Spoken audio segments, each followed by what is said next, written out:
Hi guys, live here again. I hate to go live for no reason. I'm in the front porch here.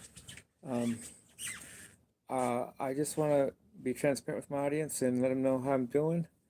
And I talked on the last live video. I talked about how I feel about basically religion or anything else, but especially religion pushing me and telling me what I should and should not do and can or cannot do and what the consequences are. And I guess I was on the fence for a long time. I felt like I've made no decision on that, but that itself is a decision. Rush said in the lyrics to Free Will, you can choose a ready guide in some celestial voice. If you choose not to decide, you still have made a choice. So this choice to not decide is not complete and not that defined, and I didn't want to just stay there. But before I say something, there's a movie called The Thornbirds that came out in 1983. It was a series on TV, and Ralph the Brickasol, the main character, goes to his friend Victorio. I haven't seen this since I'm 16. I just remember this stuff. Goes to his friend Victorio, who's also a priest, and basically basically Ralph the Brickasol, played by Richard Chamberlain, says, "You're asking me to fail." And Victoria says, "No, I'm asking you to choose." And he also advises Ralph that before one becomes a priest, one must realize and accept that one is first a man. You can't be something you're not. And you can't be something that trumps something that was there before that, or that is more unique, more at your core than the first thing you're trying to cover up or deny or whatever. And so as far as being Christian for me, I'm taking Victoria's advice kind of, because I'm saying I'm a man first. I wasn't born to just make a decision to be a Christian, and I definitely wasn't born a Christian, but I was born a human male. And the choice about Christianity, once you've done all the formalities of believing in the Bible and believing Jesus is God, and for me, I even can pray now if I want, or and whatever you process your work toward, being saved or whatever. It all, to me, at least for guys and maybe for anybody, it comes down to, do you choose to be a man first, or do you choose to be a Christian instead of a man? And I'm sorry, but I choose to be a man first. And if that makes me damned, then so be it. Then I guess I'm damned. I get it. God's doing his thing, I'm doing mine. God can't do what he can't do, and I won't do or won't or can't do what I won't or can't do. I had a small breakthrough last night. When that was this morning, sorry. It was this morning when a word went through from the back of my head to the front of my head, and the word was a word of power that basically said, my choice is to be a man first. And then if that's good enough for God, that's great. I mean, who wouldn't want to be in heaven if they have a choice?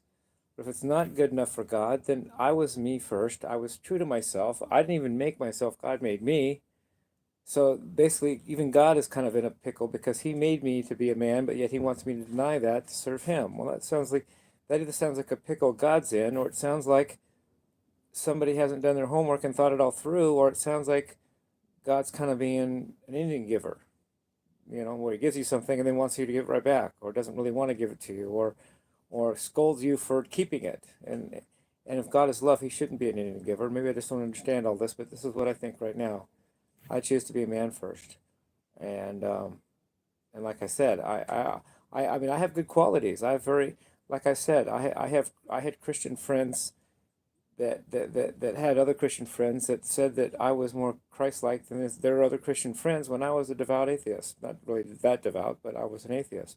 So I guess if you see peace and calm in my voice and face right now, it's because I've made my decision about that, and I'm a little more at ease.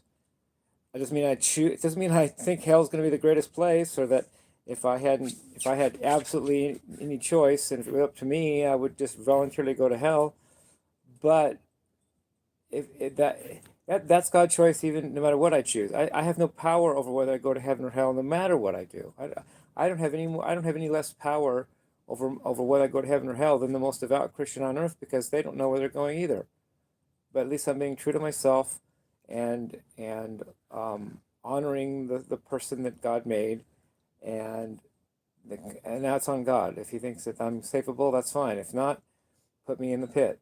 Uh, I don't even know anybody that's been there, so I don't know anybody that says firsthand how good or bad it actually is. I've just heard people say how bad it is, but how would they know? Or worse, maybe they don't even know and they're just trying to scare me. I don't want to do something because I have to. I want to do something because I really want to.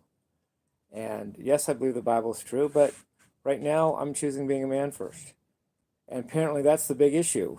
I don't know if it's just a guy thing with Christianity or if it's everybody, but um, I'm not going to sacrifice or die to my manhood, which is part of my very core nature, to try to get a better chance at God letting me into heaven that He has a control of and decides anyway. So I feel at peace, you know. Um, so I love you guys, and I want to say, since I'm talking, I want to say I really love the people in my community that honk at me in their cars when I walk down the street, and I always have my shirt open, thus the title Shirtless Guy. It's not literally shirtless, but I have an open chest, so I guess it counts as something. And, and I want you guys to know I love you back, and I just hope that seeing me go down the road makes your day brighter and gives you some happiness to hang out, to wave at me and give me the sign and honk the horn. Hey, that's as much for you as me, at least, because if I excite you guys and get you guys happy and entertained and whatever it is I do, which I don't even know what word to say or what I do, then that's good. Consider that my little job. I'm very faithful at it too. There's hardly a day in the year I don't walk around town. And I love this town as far as the things in it, like the stores and everything, but I especially love the people. And love is mutual, believe me. You want to test me? Get out of the car, and I'll be the best. I'll have your back, and I will love. I will give myself. So anyway, I love you guys, and peace, rock and roll, and you got have a great day, guys. Love you. Bye bye.